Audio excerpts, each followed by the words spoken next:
संविधान के तहत आने वाले ये पदाधिकारी, यहाँ के राजनेता, यहाँ के सत्ताधारी लगातार कर रहे हैं। इसका जीता जागता प्रमाण कल आपने देखा होगा कि लगातार सोशल मीडिया के माध्यम से और वहां के लोगों के द्वारा मुझे बुलाया जा रहा था, लेकिन व्यस्तम शेड्यूल की वजह से वहां नहीं जा पाई।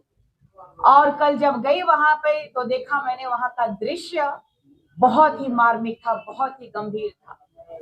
वहां के बच्चे रो रहे थे, वहां के जो बुजुर्ग हैं जिन्होंने अपनी एक एक कमाई का जोड़ा हुआ पैसे का उन्होंने मकान बनाया था। मकान बनाना सपना होता है, जीवन का सबसे बड़ा सपना। और हम जैसे जो यहाँ के बसिंदे हैं, आदिवासी चाहे मूलवासी बोलिए, सब एक एक रुपया जोड़ करके घर बनाया था उन लोगों ने।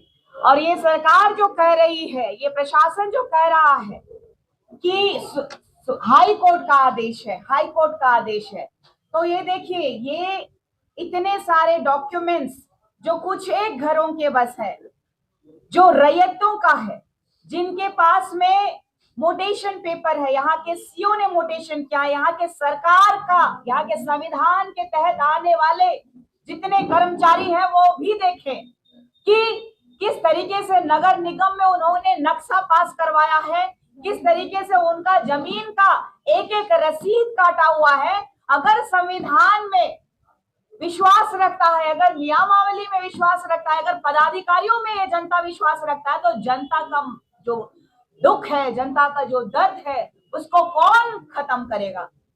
ये चिंता का विषय है कि अगर आज घर टूट रहा है तो कहाँ है वो राजनीतिज्ञकार लोग जो जनता के लिए, जनता के द्वारा चुने गए थे और जनता का विश्वास जीतने के बाद जनता को आज इतनी कड़ाके की जो ठंड है उसमें बच्चे, बूढ़े, नौजवान सभी आज प्लास्टिक का समझ लीजिए टेंट बना करके वो आज अपना घर नहीं टूटने का अभी भी इंतजार कर रहे हैं। लेकिन दुर्भाग्य है हमारे झारखंड राज्य का कि लगातार पुलिस बल का इस्तेमाल कर हमें दबाया जा रहा है, हमें लूटा जा रहा है। जो कि मैंने कल कहा कि जिस तरीके से इन लोगों का जो व्यवहार था, जब मैं उस जगह में लेट गई तो इन लोगों का जिस तरीके से मारना या फिर कपड़े निकालना, मैंने कहा कि जमीन तो लूट ही रहे हो, हमारी अस्मिता भी लूट रहे हो, तो भाई मुझे भी लूट लो। यही बचा है कि हमारे पूरे झारखंड में आज जो हालात रहे हैं काफी दुखदाई है।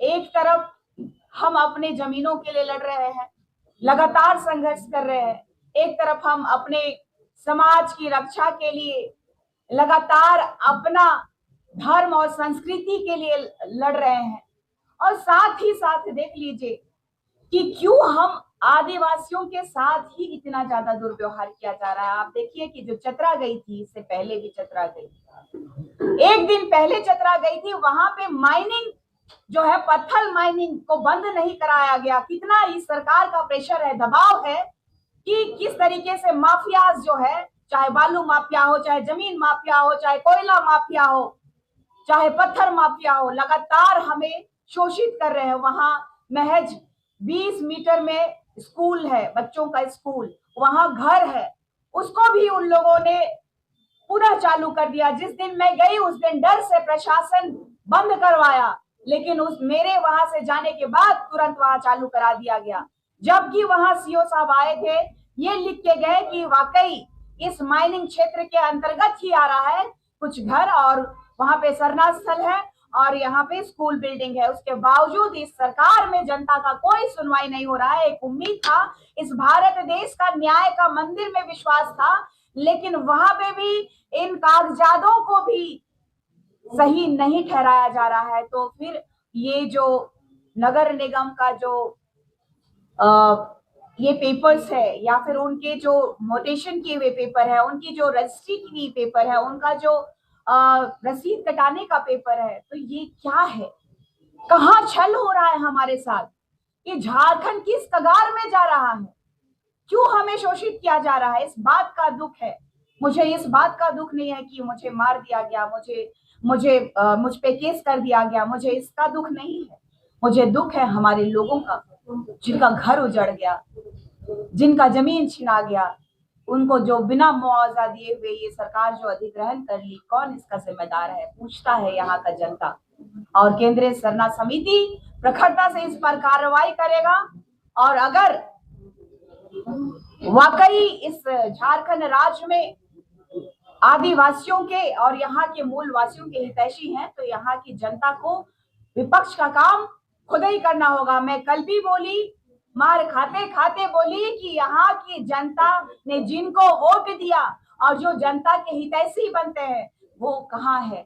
जब इस भारत देश में सभी धर्मों को, सभी लोगों को समान का दर्जा दिया गया है, तो फिर आज हमारे आदिवासियों के साथ ही इतना बड़ा अन्याय क्यों हो रहा है?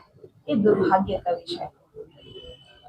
आप वहां पर आंदोलन करने के लिए गए, वहां के रैयतों के साथ खड़े हुए, आपके साथ कितने संगठन थे और जो आदिवासी के शुभचिंतक कहे जाते हैं और अगुवा नेता कहे जाते हैं, उनसे आप क्या कहना चाहेंगे? देखिए, चूंकि हमारा आदिवासी समुदाय कई वर्षों से संघर्ष कर रहा है, लगातार अपने अस्मिता की लड़ाई लड़ते लड़ते, जमीन का लड़ाई लड़ते लड़ते, और कल जो जहाँ पे मैं गई थी वहाँ केंद्रीय सरना समिति के द्वारा, केंद्रीय सरना समिति के संगठन के सभी मेंबर्स के द्वारा वहां पर मैं पहुंची थी और वहां के स्थानीय लोग वहां पे मौजूद थे जिन्होंने हमें वहां बुलाया था।